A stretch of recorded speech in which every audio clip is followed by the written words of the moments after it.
তোমার সবই দেখলাম, রেজাল্ট খুবই ভালো। তোমার চাকরিটা হয়তো হয়ে যাবে, কিন্তু এই জন্য তোমাকে কিছু করতে হবে। হ্যাঁ স্যার, বলুন কি করতে হবে। এই চাকরিটার জন্য আমি সব কিছু করতে পারি, কারণ এই চাকরিটা আমার খুবই দরকার। আচ্ছা, সত্যি বলছো? আমি যা যা বলবো তুমি তাই করতে পারবে?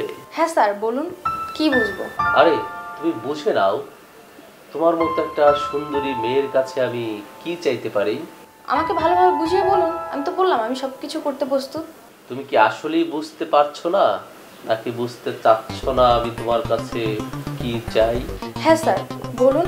আমি কিছুই বুঝতেছি না, যা বলার আপনি পরিষ্কার করে বলুন। আমি তো বললাম আমি সব কিছু করতে প্রস্তুত। আরে তুমি না বড্ড অবুঝ। তুমি বুঝে নাও একটা ছেলে একটা মেয়ের কাছে কি চাইতে পারে।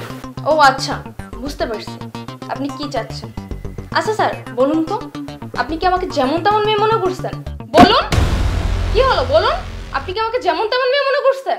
আরে আমি তোমাকে তেমন মেয়ে কেন ভাবতে যাব, বা তুমি যদি এই কোম্পানিতে এই পজিশনে জবটা করতে চাও, তাহলে তো তোমাকে তেমন মেয়ে হতে হবেই। এই স্যাক্রিফাইসটা তোমাকে করতেই হবে। আপনি আমাকে যেমন তেমন মেয়ে হতে বলছেন। যেমন তেমন মেয়ে যদি হতামই, তাহলে এত কষ্ট, এত পরিশ্রম, এত পড়াশোনা করে এখানে আসার কোনো মানেই হয় না।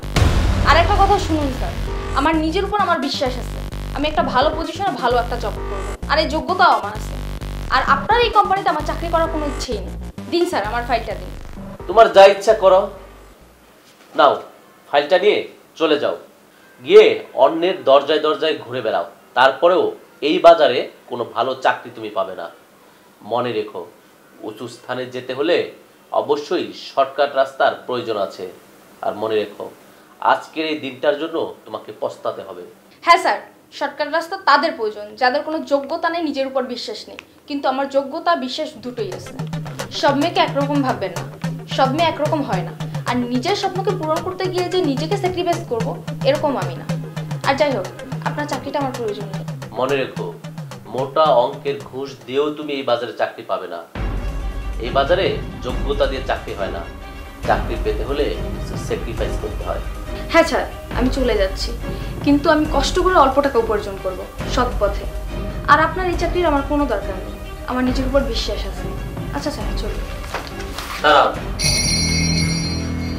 শোনো, তোমার মতো একজন যোগ্য লোকই আমার কোম্পানিতে দরকার। আর এতক্ষণ তোমার সাথে যেটা হয়েছে সেটা তোমার পরীক্ষা ছিল, আর এই পরীক্ষায় তুমি উত্তীর্ণ হয়েছো। আরে দাঁড়িয়ে আছেন কেন? বসুন বসুন। এতক্ষণ তো তোমাকে নিয়ে অনেক কথা বললাম, এখন তোমার স্যালারি আর হচ্ছে আমার কোম্পানি নিয়ে কিছু কথা বলছি।